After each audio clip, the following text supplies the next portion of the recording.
I will totally obliterate the deep state. I will You will see a live simulation of a National Security Council's Principals Committee meeting at the White House. Our scenario takes place 2 years from today, on November 19th, 2021. We have simulated a world in which one big thing has changed. In March 2020, the People's Bank of China launched a sovereign digital currency known as the digital yuan. Have been leapfrogged by others, by digital currency, by digital Chinese currency. Why? Because, frankly, our central bank has been slow. And there's an appointment coming in January of 22. The president's got to decide whether to change over who's leading the Federal Reserve. The Federal Reserve runs our payment system.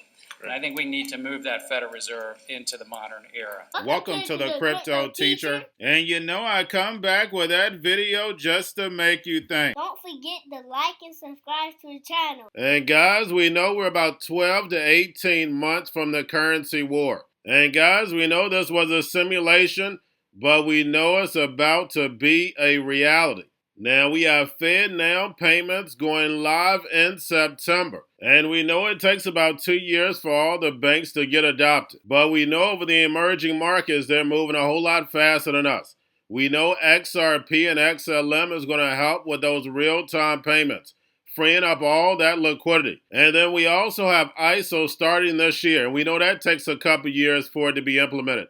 But guys, what's very, very important about ISO is real-time data of your spending habits. And then add that in with universal basic income. They're going to be able to tell you what, when, when, and how to buy. And let's say you're buying things you have no business buying, they're going to cut you off from that, even though you probably shouldn't be buying it anyway. But for an example, if you're buying a lot of cigarettes or alcohol, you won't have to worry about doing that anymore. And then, guys, we know we're only one crisis away from making the fourth industrial revolution reality, where the robots, algorithms, and drones take over the economy and the sheep are going inside the metaverse. And that's the reason why Trump is so important, because he's the perfect side for the Hegelian dialectic. And if you go look back at those old Bill Gates or Fauci videos, we know what's about to come. And remember, the Crypto Teacher told you, because he knows when it comes to the New World Order, it's all planned out. You have a wonderful day. At the FedNow Early Adopter Workshop, with the technical testing phase of the FedNow service kicking off in mid-September, I want to particularly thank you, the early adopters, for the important investments you're making to prepare for the day when the FedNow service goes live. Together, we'll be ready to launch the FedNow service between May and July of 2023, bringing this innovative core instant payments infrastructure to financial institutions of every size across America.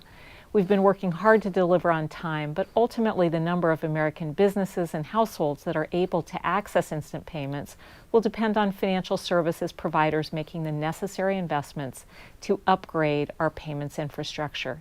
Together, we can ensure all Americans have access to a modern and reliable instant payment system.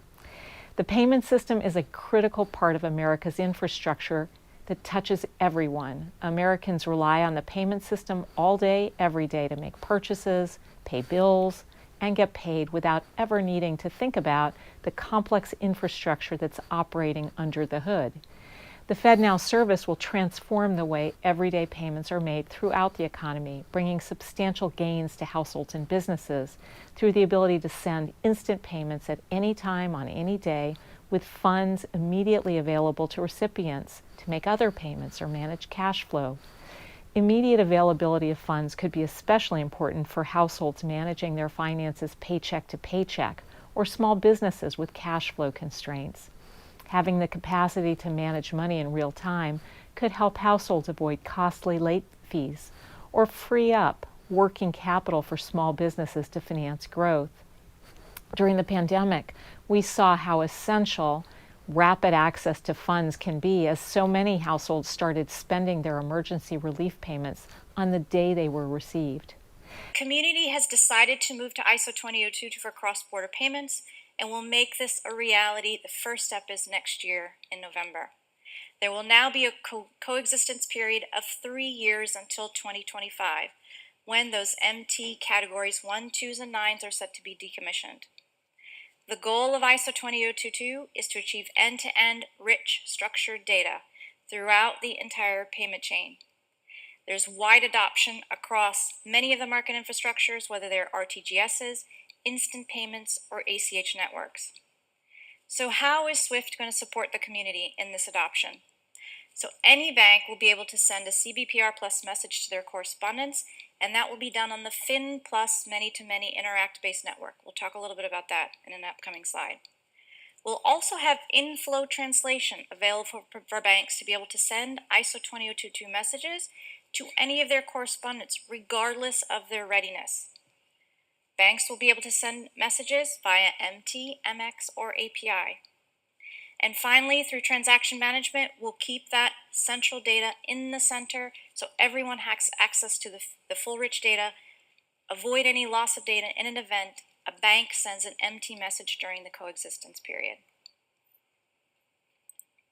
So this slide actually shows you the traditional MT103 message on the left and what it's going to look like in an ISO message on the right. And this is how the remittance information is going to get mapped into it. And essentially what you see is ISO structured data is going to give you a lot more data that is of higher accuracy than what you receive today.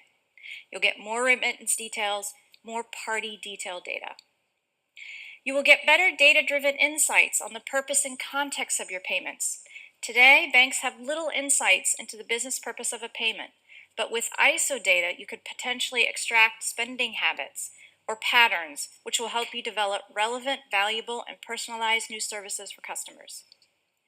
We are all looking for reductions in false positives from compliance checks, no more time spent on wasted investigations where key data is missing from the transaction.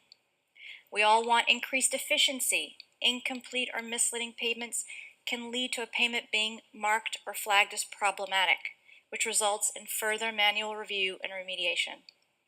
In an ISO world, data is entered in right on the first time, resulting in fewer failed payments, less manual interventions, less delay, more efficiency, cheaper cost, with a higher overall customer experience.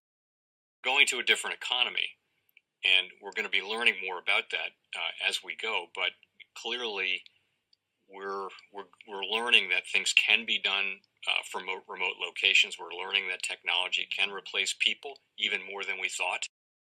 We're not going back to the same economy. We're recovering, but to a different economy, and it'll be one that is more leveraged to technology. And I worry that that is going to make it even more difficult than it was for many workers.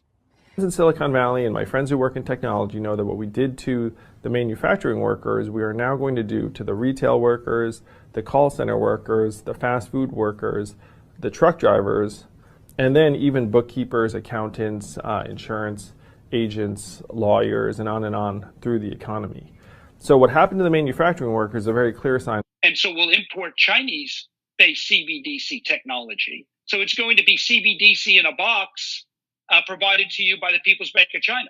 Cryptoteacher and the New World Order book, plus the 3 kids books. It's time to re-educate. Also, new to cryptos, Coinbase, Bitrue, Binance. Do not forget book links and crypto links are in the description. The stock channel, guys. Don't forget to go like, subscribe, spread everywhere. You have your Kobo, your chip stocks, your banking, your gaming. While everybody's sitting at home, get on stocks, the Xrp, the biotech stocks. And while everybody's at home wishing, they were still getting that free money. What are they doing? Drinking and smoking weed. Don't forget about those stocks, and you have a wonderful day. The most powerful person in the world is the storyteller. The storyteller sets the vision, values, and agenda of an entire generation to come. Steve Jobs. And guys, you know I truly believe in this. When you look at the New World Order, they're the storytellers. And that's the reason why I wrote my New World Order book. But guys, now it's time to change the current generation. And I wrote 3 kids books. You know I love the Trinity because I understand the power that's in it. So I have 3 books. We have an opportunity to change the generation, to educate, not just me, but I want to show you that I take action on a daily basis. And I want you to take action on a daily basis. Whether it's your job, whether it's in your community, we have an opportunity right now to educate the masses. I posted this on my Twitter account. Please share, but this is a short clip of the 3 books. There's going to be a clothing line and action figures. Please get these books for your kids, nephews, cousins, friends, so therefore we can start the re-education now. Because as we see, the 4th Industrial Revolution foundation is definitely here. Robots, algorithms, drones, taking humanity out the picture. We have to re-educate. But let's get into the video. Part 1. King Joshua and Grandma Tam save the village. Part 2. King Joshua and Grandma Tam save New York from COVID-33. Part 3. King Joshua and Grandma Tam goes to China. It's mandatory to get part 1, part 2, and part 3 of this series. It's time to re-educate Generation Z.